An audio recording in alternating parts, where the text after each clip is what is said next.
Ladies and gentlemen, welcome to Tech Dad Impact. My name is Chris, and today we're going to be talking about Silksong. At this point, I think it's obvious to everybody that Silksong has taken the gaming world by storm. And after 6 to 7 years of development time and the ever-increasing success of Hollow Knight, Team Cherry's first game, Silksong has enjoyed a peculiar presence on the internet due to the anticipation and ever-increasing expectations of its rabid fan base. I don't think there's ever been a studio that has remained as tight-lipped about the game project during development as Team Cherry has. Stranger still, this choice not to appease their fans with constant development updates, Team Cherry seems to have tapped into a beneficial marketing strategy, even if completely unintentionally. Here's an example. Just like every year could potentially be the year of the Linux desktop, every year has been a potential release for Hollow Knight's sequel. No, that's not the end, is it? No! In a twisted kind of way, it feels like the fan base has kept the game series alive, and in the minds of gamers with their incessant Skong memes, cries for updates, and predictions of when and where the next trailer for the game is going to be shown. I really thought we were going to get Silksong, properly. When the inevitable release trailer for the game was finally aired, well, you can bet your clown suit everyone was there for it. Personally, I would have shadow dropped the game after the trailer for maximal surprise and cranial explosions. But the 2-week waiting period probably worked to Team Cherry's benefit, giving people a bit of time to prepare their wallets and let the word on the street reach every potential customer still unaware of the game. And at last, people had a date for their next Hollow Knight game. The long night had gone, and the morning sun was about to rise just beyond the purple horizon. You know, I don't think I've ever witnessed an almost collective storefront crash on all platforms because of a game release, especially when it comes to an indie game release. That's absolute bananas. I have no idea how many copies Silksong has sold, but just based on what happened, I'm expecting millions, maybe even on all platforms. Well, you know, outside of Xbox maybe. They've got that Netflix video game service kind of a thing going on, and I'm assuming that's eating into their actual sales on the console. I myself, I was going to buy Silksong on Steam, but I didn't because buying the game at that point was just absolutely impossible through their services. So, like I did with the first Hollow Knight, I bought Silksong for Nintendo's console. In this case, the Switch 2. I was a bit surprised that the price was the same as it was on Steam though. Oftentimes games on Switch incur a Nintendo tax, but I guess Team Cherry decided against it, and I'm all for it. Regardless, I got my game and prepared myself for the experience. Mind you, I wasn't diving into this thing with a state of unadulterated gaming bliss with warm and fuzzy feelings radiating from my head to toe. Anyone involved with Team Cherry's previous game would know better, which I did. But looking at the criticism raised by players after Silksong's launch, it was obvious a lot of uninitiated people went into this experience just expecting a good old time. Now, I loved Hollow Knight, and I expected to at least enjoy Silksong based on my previous experience with the franchise, but I didn't expect the joy to just come to me. There's a very good reason for this, and I feel like a little more than a few folks in the gaming community fell prey to their misguided expectations. They had heard great things about these games, but it seems like they hadn't actually played them. And having said that, I want to go back to describe the experience I had with the first Hollow Knight game, and how that experience colored my expectations when it came to Silksong. Whatever Silksong is, it is intrinsically tied to Hollow Knight. It's not merely a sequel, because it began as a DLC, and thus builds its experience from the DNA of its own host. Sure, there's a lot of changes and improvements to a host of things, like Hornet's ability to sprint and move acrobatically, both in battle and during exploration. The core of the experience still remains the same: savage battles that require the player to understand their enemy, wait for proper openings, and engage using every tool, attack, and skill available for maximal effect.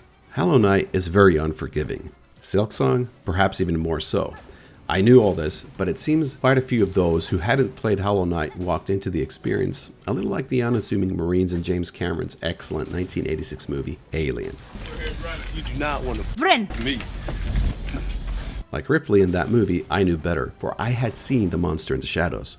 I knew its tricks, and I wouldn't be fooled again.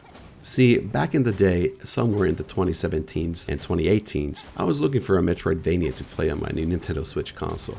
I think I googled something like best Metroidvania right now and got multiple hits or lists for such games. Without fail, you had this strange looking game Hollow Knight at the top of these lists. I think more than one authoritative figure called it the best Metroidvania ever made. So I decided to get the game. Hell, $15 was all they asked for, and so through the looking glass I went. The game started off innocently enough, and to be honest, I wasn't immediately grabbed by the experience. I mean, it was okay. Really strange, but okay. I had no idea who the protagonist was. The surrounding world was quite alien. I had some problems relating to what was going on. The music and the ambience, though, those were on point. I remember playing sections of the game wondering whether or not I was where I needed to be. There was no hand-holding, which by then seemed to be a trend in all games. I mean, anyone remember the first hours of Skyward Sword? Hollowness, with its ever deeper and darker caverns, endlessly twisting corridors and secrets, was at first overwhelming to navigate. I enjoyed it to a point, but I always felt a bit lost and not certain whether or not I was doing what I was supposed to do. Also, back then I can't recall the protagonist having any motivation, and there was no story beat to follow really. Then, my son accidentally plowed over my save file. Fatality. And I didn't have it in me to start the game over. So it seemed like that was it for Hollow Knight, right? An enjoyable enough game, but nothing special really. And I left it as such for the months to come. But maybe a year later, I came back to the game. Now, I don't remember why. I just felt like I could give Hollow Knight another try. So I did. I can't really explain this, but this time I flew past the opening. I still remember the basics and had picked up on the lore from YouTube videos.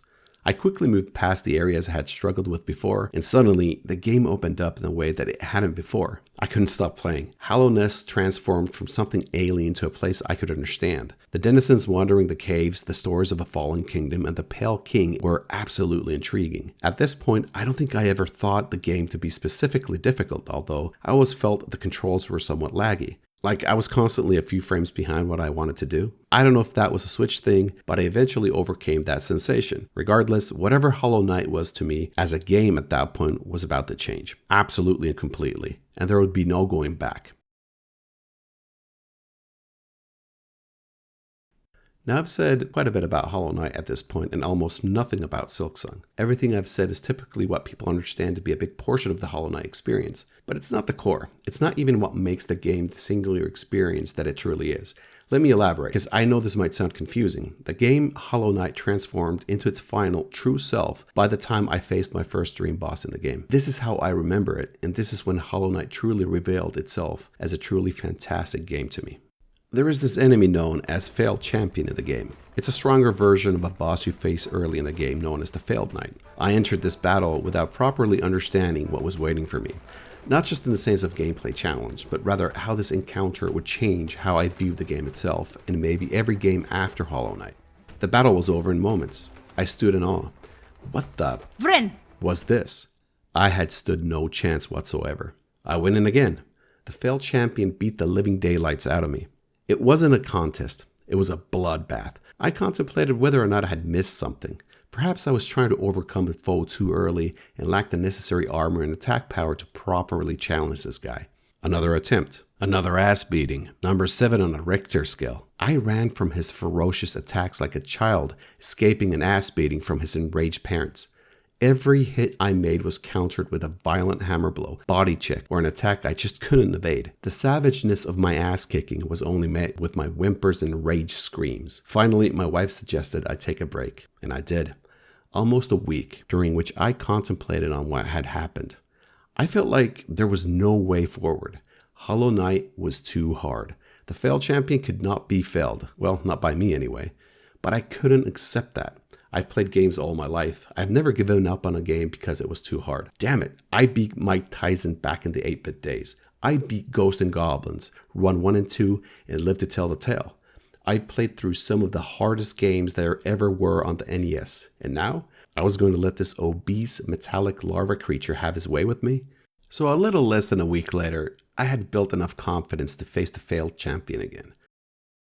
This time, the console was connected to my monitor in my home office. With some trepidation, I powered up the Switch, launched the game, and moments later, I'm standing before the husk of the Failed Knight. I charge my Dream Nail, slash the massive armor, and enter the fray one more time. After the initial platforming section, I'm back in the arena, standing across my nemesis. Battle ensues. I lose. But the defeat is not as unconditional as before. Things are somehow different. It's like my brain has processed the battle's past, and I'm reacting faster now, anticipating the incoming attacks, and punishing the champion for every strike he makes. Every fight I enter, I see things that had been obscured by my fear before. Opportunities in the close proximity of the towering beast. safety behind the champion after his strikes, and the ability to sling falling debris at him during his crash outs. Every battle is now closer, every encounter more fierce, aggressive, and less defensive. When I fall for the last time, I already know that the failed champion is going down in the next encounter. I've seen my mistakes, I've paid my dues, and it's time for payback. For every whooping I received, I let my nails sing. There's no rage, no hesitation, just cold, surgical strikes, blasts, and dashes. When the fallen champion finally dies, it's not even a close call. In the end, the battle was over before it even began because I had learned everything the foe could teach me. And you know what? The sense of victory is overwhelming. I can't remember the last time winning had felt like this in a video game. I knew there would be other bosses to face and more to learn, but the hardest part was now behind me. I had overcome my greatest weaknesses. Weaknesses I didn't even realize I had until I had faced the fallen champion. In the end, the challenge of reaching Hollow Knight was still difficult, filled with challenges. I died plenty of times with the other bosses, but this one thing had changed. The doubt, the hesitation, the stress of facing these things, because I knew I would overcome. And so I did. I had gotten good. This has been the first part of my Silksong review. If you found it fun, interesting, or even entertaining in any way, please leave a like. If you want to watch the next video coming out soon, please subscribe, and I'll see you guys in the next video. Have a good one.